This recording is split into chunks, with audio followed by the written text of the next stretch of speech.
नमस्कार दोस्तों। तो हम घटनासर आर्थिकी का महत्वपूर्ण वन लाइनर देख रहे थे।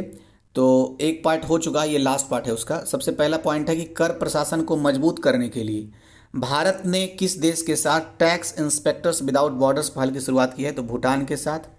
वह संगठन जिसके साथ भारत ने तमिलनाडु में चेन्नई कन्याकुमारी औद्योगिक कॉरिडोर में सड़क नेटवर्क को अपग्रेड करने के लिए $484 मिलियन के ऋण समझौते पर हस्ताक्षर किया है। तो एशिया विकास बैंक यानी एडीबी के साथ ये समझौता हुआ है। किस लिए समझौता हुआ? चेन्नई कन्याकुमारी औद्योगिक कॉरिडोर को अपग्रेड किया जाएगा और 484 बिलियन रुपया है। नेक्स्ट है, स्वास्थ्य क्षेत्र को बेहतर सहायता प्रदान करने के लिए किस बैंक ने आरोग्य health care business loan launch किया है? तो स्टेट बैंक ऑफ इंडिया ने लॉन्च किया है। नेक्स्ट है, केंद्र सरकार का जीडीपी के अनुपात में कर्ज मार्च 2021 तक यानी 14 वर्ष में सबसे ज़्यादा पहुंच गया। तो 58.8% जीडीपी का भारत पर कर्ज है, 14 वर्ष में सबसे ज़्यादा कर्ज। नेक्स्ट है, योजना आयोग के पूर्व उपाध्यक्ष जिन्हें जून 2021 में विश्व बैंक और अंतर्राष्ट्रीय मुद्रा कोष द्वारा गठित एक उच्च स्तरीय सलाहकार समूह का सदस्य नामित किया गया है, उनका नाम क्या है? मोंटेक अहलुवालिया। स्विट्जरलैंड के सेंट्रल बैंक ने स्विस नेशनल बैंक द्वारा जून 2021 में जारी 2020 के वार्षिक बैंक सांख्यिकी के अनुसार स्विस बैंक में जमा धन के मामले में भारत किस स्थान पर है? तो 91वें स्थान में 51 स्थान पर है। नेक्स्ट है, टाटा कंसल्टेंसी सर्विसेज और इंफोसिस के बाद जून 2021 के प्रथम सप्ताह में 3 ट्रिलियन रुपए की मार्केट कैप प्राप्त करने वाली तीसरी भारतीय आईटी फर्म बन गई है। तो तीसरी भारतीय आईटी फर्म विप्रो है। मतलब इससे पहले टाटा कंसल्टेंसी सर्विसेज था और दूसरा इंफोसिस था जिसके पास 3 ट्रिलियन रुपए का मार्केट कैपिटल था। नेक्स्ट पॉइंट है, केंद्र सरकार ने कब से स्वर्णाभूषणों पर हॉल मार्किंग अनिवार्य कर दिया है? तो 1 जून 2021 से स्वर्ण आभूषण पर हॉलमार्क अनिवार्य हो जाएगा, मतलब इससे ठगी उगी नहीं होगी। नेक्स्ट है, अंकटाड द्वारा हाल ही में जारी business to consumer e commerce index 2020 में भारत को कौन सी रैंकिंग मिली है? 71वीं रैंकिंग मिली है। राइटर्स द्वारा हाल ही में जारी आंकड़ों के अनुसार फरवरी 2021 में कौन सा देश सऊदी अरब को पीछे छोड़कर भारत का दूसरा सबसे बड़ा तेल आपूर्तिकर्ता देश बन गया है? तो अमेरिका के बारे में यह कथन कहा गया है। नेक्स्ट है, गोवा राज्य सरकार ने नीति आयोग की तर्ज पर किस संस्थान की स्थापना की है? तो Goa institutional for future transformation मतलब गिफ्ट के साथ ये स्थापना की। नेक्स्ट है, नीति आयोग ने केंद्रीय बैंक बजट में घोषित निजीकरण पहल के हिस्से के रूप में हाल ही में किन दो बैंकों में सरकारी हिस्सेदारी को बेचने की सिफारिश की है? तो सेंट्रल बैंक ऑफ इंडिया और इंडियन ओवरसीज बैंक दोनों में सरकारी हिस्सेदारी को बेच दिया जाएगा। नेक्स्ट है, निजी क्षेत्र की किस क्षेत्र बैंक ने 2031 से 32 तक कार्बन को तटस्थ करने की अर्थात कार्बन न्यूट्रल बनने की योजना बनाई है? तो एचडीएफसी बैंक ने। नेक्स्ट है, भारत ने एमएसएमई क्षेत्र को बढ़ावा देने में मदद हेतु किस अंतर्राष्ट्रीय संस्था ने $500 मिलियन के मदद कार्यक्रम को मंजूरी दी है? तो विश्व बैंक ने यह मंजूरी दी है। नेक्स्ट पॉइंट है, व्यावसायिक पत्रिका फोर्ब्स द्वारा जून 2021 में जारी विश्व के सर्वश्रेष्ठ बैंकों की सूची में भारत के किस बैंक को लगातार दूसरी बार दुनिया की सर्वश्रेष्ठ बैंक घोषित किया गया है? तो डीबीएस बैंक को। नेक्स्ट है, संयुक्त राष्ट्र महासभा ने व्यापार और विकास पर संयुक्त राष्ट्र सम्मेलन जिसको अंकटाड कहते हैं कि नए महासचिव के रूप में नियुक्त की है? तो रेबेका ग्रिन्सपन कोस्टारिका को। नेक्स्ट, अच्छा कोस्टारिका की हैं ये, कोस्टारिका एक देश है। तो रेबेका ग्रिन्सपन इनकी नियुक्ति हुई है महासचिव के पद पर। नेक्स्ट है, किस देश का केंद्रीय bank network for grinning the financial system में शामिल हुआ? तो आरबीआई भारत, मतलब भारत का आरबीआई बैंक। नेक्स्ट है, पूर्व में घोषित 2015 से 20 की विदेश व्यापार नीति जो 31 मार्च 2021 तक वैध थी कुछ समय सीमा के लिए 6 महीने के लिए बढ़ा दिया गया है। कब तक? 30 सितंबर 2021 तक। तो ये भी तो अब बीत गया। नेक्स्ट है, tribal cooperative marketing federation of India जिसको ट्राइफेड कहते हैं ने भारत में आदिवासी परिवारों के लिए सतत आजीविका नामक एक सहयोगात्मक परियोजना के लिए किसके साथ समझौता किया है? तो लिंक फंड के साथ समझौता किया है। नेक्स्ट है, आरबीआई ने 5 मई 2021 को देश में हेल्थ केयर के लिए कितने करोड़ रुपए के टर्म लिक्विडिटी सुविधा की घोषणा की है? तो 50,000 करोड़ रुपए के टर्म लिक्विडिटी सुविधा की घोषणा की है। नेक्स्ट पॉइंट है, एयरटेल पेमेंट बैंक ने स्वर्ण में निवेश के लिए किस नाम से एक डिजिटल प्लेटफॉर्म को मई 2021 में लॉन्च किया है? तो डीजी गोल्ड के नाम से लॉन्च किया है। नेक्स्ट है, बीडीओ समूह के स्वामित्व वाली एयरलाइन, सॉरी बाडिया समूह था, मैंने वीडियो पढ़ दिया, फिर से पढ़ता हूँ। बाडिया समूह के स्वामित्व वाली एयरलाइन कंपनी गो एयर ने हाल ही में नए आदर्श वाक्य यू कम फर्स्ट के साथ खुद को किस नए नाम से रीब्रांड किया है? तो गो फर्स्ट नाम से रीब्रांड किया है। नेक्स्ट है, Maharashtra chamber of commerce, industries and agriculture ने national bank for agriculture and rural development NABARD के सहयोग से मई 2021 में कहां पर भारत के पहले कृषि निर्यात सुविधा केंद्र की शुरुआत की है? तो पुणे में पहला कृषि निर्यात सुविधा केंद्र की शुरुआत की है। नाबार्ड से आपको 2-3 फैक्ट तो याद आ ही रहा होगा। 12 जुलाई 1982 को इसकी स्थापना हुई है शिवरामन समिति की सिफारिश पर। उसमें कौन सी 5 ईयर प्लान था? शायद छठा 5 ईयर प्लान था और इंदिरा गांधी देश की प्रधानमंत्री थी। नेक्स्ट है, भारतीय रिजर्व बैंक ने कोरोना की दूसरी लहर से उत्पन्न चुनौतियों से निपटने में मदद करने के लिए 31 मार्च 2021 को जुलाई 2020 में मार्च 2021 को समाप्त होने वाली 9 महीने की लेखा अवधि के लिए केंद्र सरकार को अपने कुल कितने हजार करोड़ रुपए का अधिशेष हस्तांतरित करने की घोषणा 21 मई 2021 को की है? तो 99,122 करोड़ की। इतना बड़ा पॉइंट बनाया, क्या दिमाग में आएगा? फिर से एक बार पढ़ देता हूँ।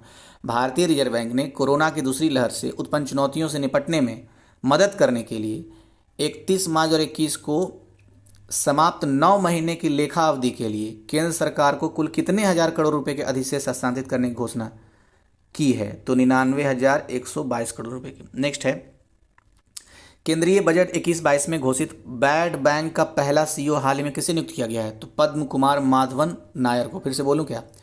पद्म कुमार माधवन नायर जो हैं ये बैड बैंक के पहले सीईओ नियुक्त हुए हैं। ठीक है। नेक्स्ट है, वह भारतीय टेलीकॉम ऑपरेटर कंपनी जिसे 17 मई 2021 को वैश्विक भागीदारों के साथ मिलकर भारत पर केंद्रित सबसे बड़े अंतर्राष्ट्रीय केबल बिछाने की योजना की घोषणा की है? तो रिलायंस जियो ने।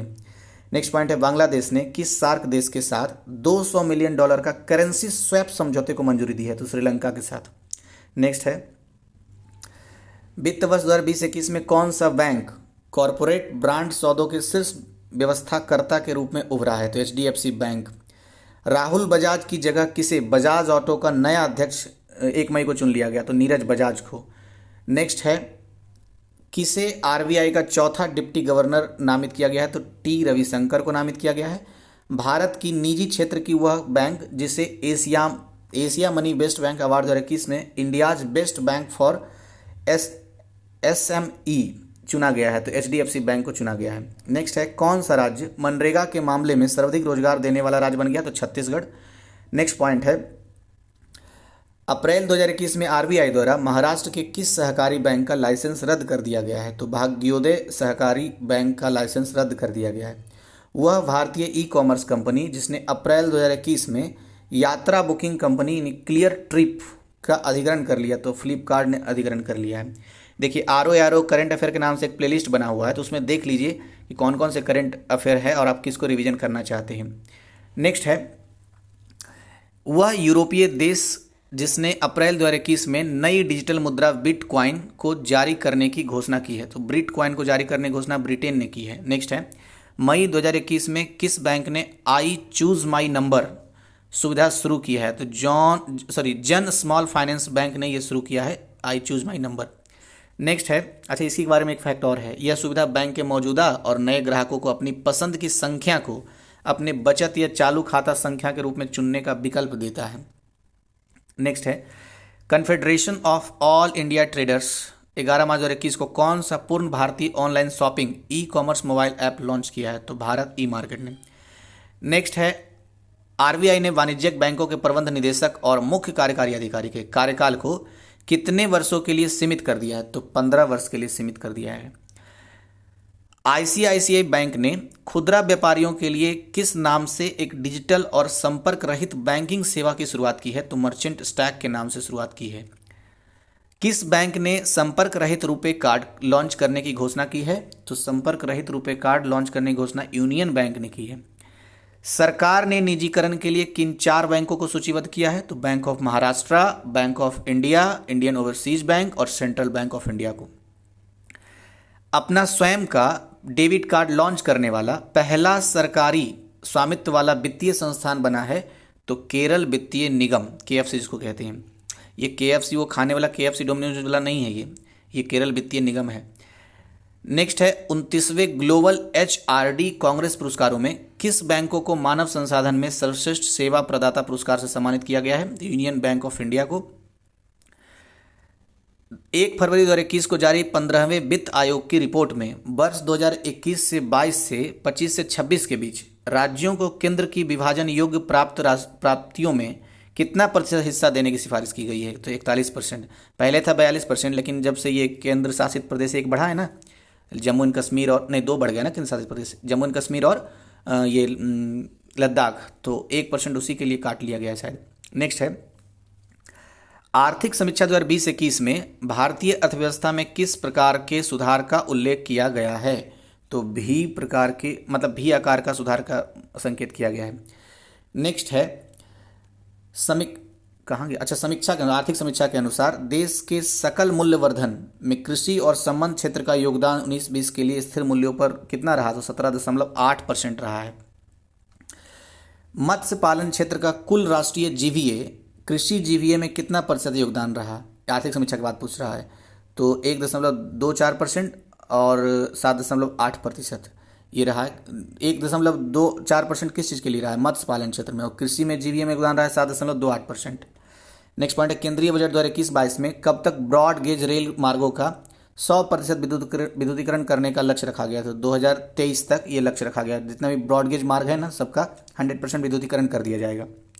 और एक लक्ष्य और भी है, जैसे ग्रीन एनर्जी पर निर्भर बना दिया जाएगा रेलवे को 2030 तक। नेक्स्ट है केंद्र शासित प्रदेश के लिए बजट 2021 से 22 में एक नई गैस पाइपलाइन परियोजना की घोषणा की गई है। तो जम्मू एंड कश्मीर के लिए 1 अप्रैल 2021 से शुरू हुए नए वित्तीय वर्ष 2021-22 के लिए बजट में विनिवेश द्वारा कितना रुपया एकत्र करने का लक्ष्य रखा गया है?